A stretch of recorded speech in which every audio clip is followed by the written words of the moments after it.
Guys প্রতিদিনের মতো আজকে একটা নতুন ভিডিও নিয়ে চলে আসলাম। তো তোমরা দেখো আজকে আমরা কি খাইতেছি। এটা হইতেছে আমাদের মুন্সিগঞ্জের একটা ঐতিহ্যবাহী খাবার, এটা সবাই খুব পছন্দ করে। আর এই খাবারটা খাওয়ার জন্য আমরা চার প্রকার ভর্তা বানাইবো। তো তোমরা সবাই আমার ভিডিওটা দেখতে থাকো।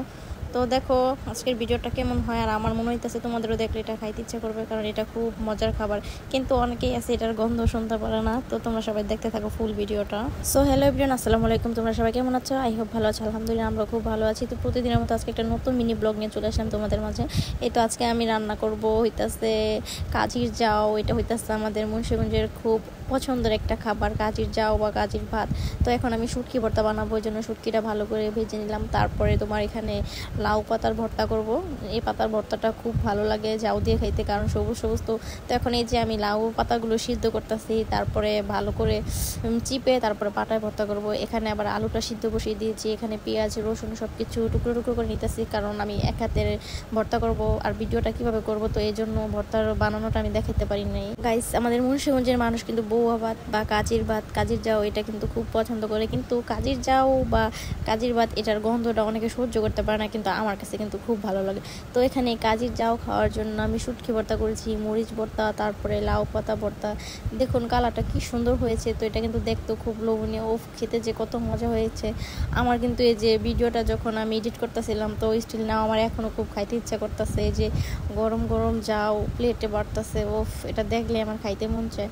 গাইস তোমরা যারা গন্ধটা সহ্য করতে পারো না তারা তো পারোই না, আর যারা খেতে পারো তাদের কাছে কিন্তু এই ভিডিওটা দেখলে খুবই খাইতে ইচ্ছা করবো। আর কারা কারা খেতে চাও আমাকে কমেন্ট করে জানাবা প্লিজ। গাইস আজকে তো আমাদের সকালের নাস্তাটা হয়েছে, আমরা যেহেতু কাজির জাউ রান্না করেছি তো আমরা সেটা খাবো। কিন্তু রাফসান তো শুটকির গন্ধ শুনলে আর কাজির গন্ধ শুনলে ওই রুমে সে খাবার খাবে না। তো তার জন্য এখানে আমি নুডলস রান্না করব। তো শুধু ডিমটাকে পোস্ট করে নিতেছি ভালো করে, তারপরে এখন ডিমটা ভালো করে ভেজে একদম ঝুরু ঝুরু করে নেবো। তারপরে এখানে আমি নুডলসটা দিয়ে দিব, কারণ আমি এখানে আর পেঁয়াজ বা মরিচ অন্য কিছু দিব না। রাফসান তো আর ঝাল খেতে পারে না। তো এই ডিমটা ভালো করে ভাজা হওয়ার পরে আমি নুডলসটা দিয়ে দিব। নুডলসটা দিয়ে সামান্য পরিমাণ পানি দিয়ে দিব, যাতে নুডলসটা ভালো করে সিদ্ধ হয়ে যায়।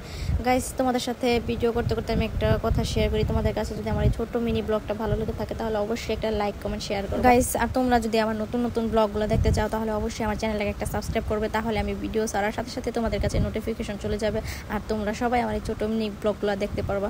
তো গাইস সবাই আমার চ্যানেলটা অবশ্যই সাবস্ক্রাইব করবা। আমার চ্যানেলটা যেহেতু নতুন, তো আমার ভিডিওগুলো কেমন লাগে তোমরা সবাই কমেন্ট করে জানাবা, আর কিরকম ভিডিও দেখতে চাও সেটাও আমাদেরকে জানাবা। তো এই তো এখন আমার বাবার নুডলসটা আমি রান্না করতেছি, তারপরে ওইটা দিয়ে আজকে সকালে নাস্তা করবে। এমনি তো রাফসান সকালে ভাত খেতে চায় না, ওর ভাত নাকি ভালো লাগে না।